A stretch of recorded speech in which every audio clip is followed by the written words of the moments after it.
আসসালামু আলাইকুম। আপনারা যে যেখান থেকে এই মুহূর্তে ভিডিওটি দেখছেন, আশা করি আপনারা সবাই খুব ভালো আছেন এবং সুস্থ আছেন। এই মুহূর্তে আমি যেখানে আছি, এটা হচ্ছে আমার এলাকার সবচেয়ে বড় পুকুর।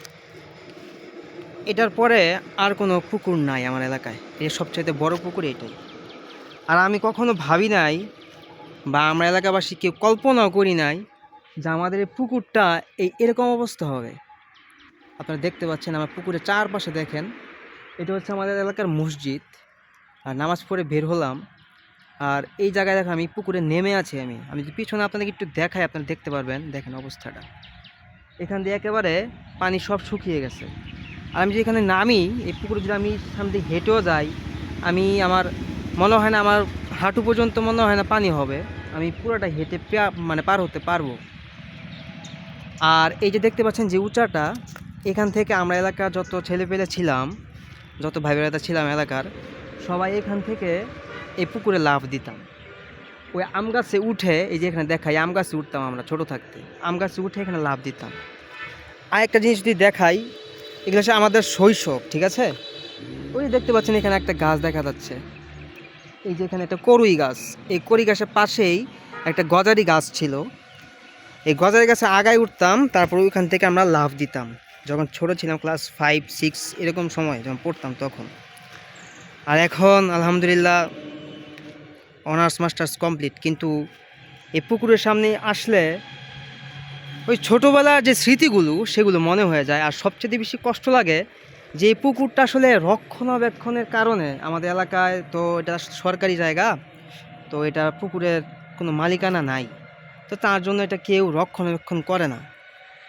আর যদি রক্ষণাবেক্ষণ করতো তাহলে হয়তো পুকুরটা মানে থাকতো, জীবিত থাকতো।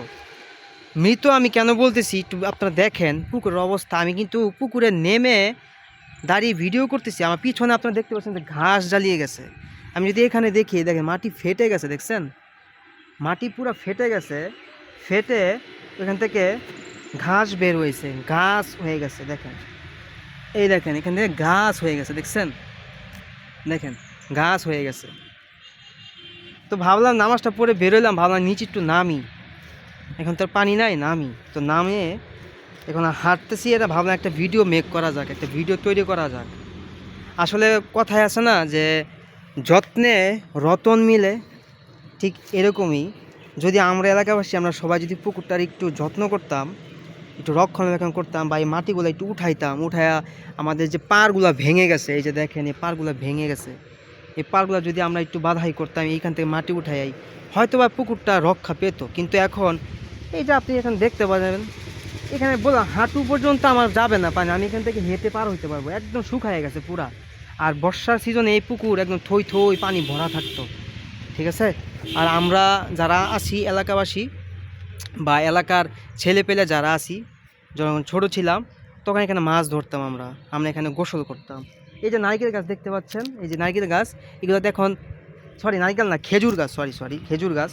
এই যে খেজুর গাছ দেখছেন, এই খেজুর গাছে এখন তো এটা মাটিতে নুয়ে পড়ছে খেজুর গাছটা, কারণ নিচে কোনো মাটি নাই, কিছু নেই। যে দেখতে পাচ্ছেন, এই দেখেন এটা নিচে কোনো মাটি নাই। কিন্তু একটা সময় যখন খেজুর গাছটা দাঁড়ানো ছিল, এই খেজুর গাছে আমি উঠতাম, আমি এবং আমার ছোটো ভাই ব্রাদার যারা ছিল তখন ওই সময়কার, উঠে এখান থেকে তারপরে এখানে লাফ দিতাম। এটা ছিল আমাদের প্রত্যেক দিনের খেলা।